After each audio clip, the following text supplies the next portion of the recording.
is what became the Skogfjorden class. Then, Kristen Carol Christensen, Justin, became dean in, was it 1978 or not? 78, that's right. And Sheila Kristen, like Leif Hansen, is a native of Norway, only not from the west side, but from the east side of Norway. She came before starting school. And when she came onto the staff, she became the kiosk manager extraordinaire. She was an excellent language teacher for Språktime, which kids fought to be in the group of. She was a cabin counselor who I was able to live with both as a babysitter and as a staff member. And she became my guide and mentor. And one of the things that Kristen did better than any was that she taught me to feel things deeply, which she did through her music, through her musings at Skogfjorden, and even while playing her tussefløyte up in a deer stand on the west side of Skogfjorden. You would hear the tones flying through the trees without knowing exactly where they were coming from. Det var Kristen. So when I heard she became dean, I knew the village was in great hands. That was the time, the heyday of Språktime with the dialogues. As a matter of fact, one of the most famous dialogues from that period starts with this line. Oh, nice!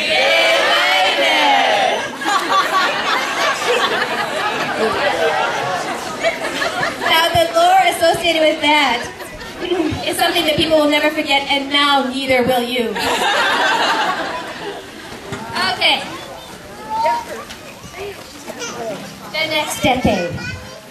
Vi har en grävling i taket, grävling med lam. Vi har en grävling i taket, grävling. Bam, bam, bam, bam, bam. Vi har en grävling eller krokokanter, men vi har en grävling i taket. 1983 to 1992. So like many people, Kristen fell in love at Skogfjorden. And so she married Herman, the very handsome Herman. And then left Skogfjorden to start a new phase of her life, and 4 more beautiful children entered this world as a result.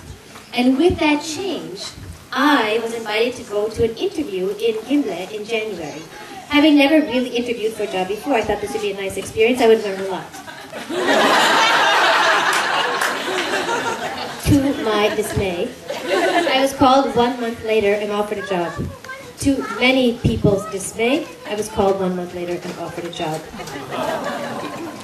So that summer, 1983, was a cool summer because that was the first summer that villagers from Norway came to learn English, while the rest of the villagers were here learning Norwegian. And they came with 10-year staff member Ole Kjestad, who originally came to Skogfjorden with the Bispehaugen Skolekorps, which became so inspired by Skogfjorden that we had years and years and years of counselors from Trøndelag who gave the village a distinct Trønder-dialect. Now in 1989, Christine Schultz became the director. And that was really important for what happened at the language villages thereafter. And one of the reasons why is because we went on a journey trying to figure out what the language villages really are. There was a process, it was long, it was involved, and it was important. And what we did in that process is we defined what are the language villages, what is our mission, and what does that contain. And that mission has shaped the development of Skogfjorden ever since.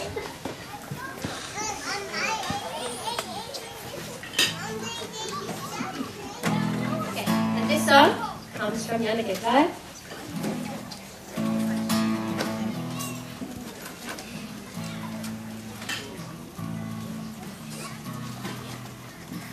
Where's the note?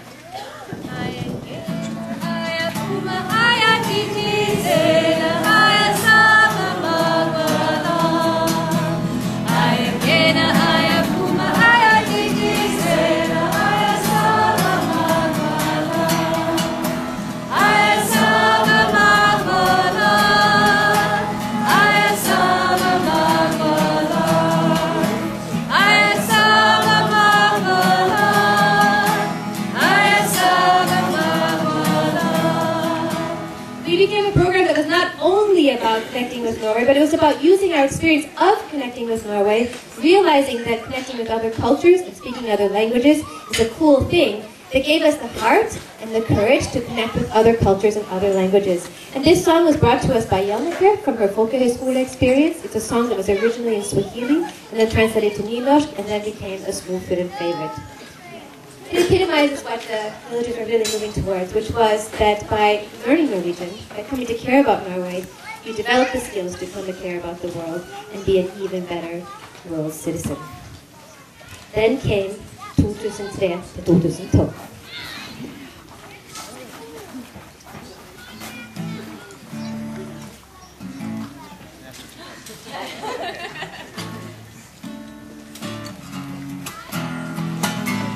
Der nede. Ta telefonen. Wait, vi tar det alle sammen, så vi kan komme og ta telefonen. Klar, syng. Ta telefonen, jeg tar telefonen, men jeg går ikke inn på den religionen. Hallo, hallo, sier det fort og sier det nå, for det dagen som venter. Jeg ser kjent på, og dit man har tenkt seg det fint å gå. Vi tar det preget også. Ja, jeg vet Og jul i det fri, være kanskje i liv, være bjørnen som våkner i bjørnen liv, være sol, være regn, være full av undersky, være alt som denne dagen kan bli.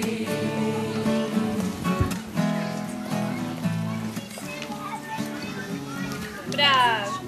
So that was 2003 to the present, and this has been a decade for me of reflection, because the kinds of things that we've developed here on site are things that enable us to think, to be quiet, to take those lessons that we're learning throughout the day and do something with them without having to always be in motion.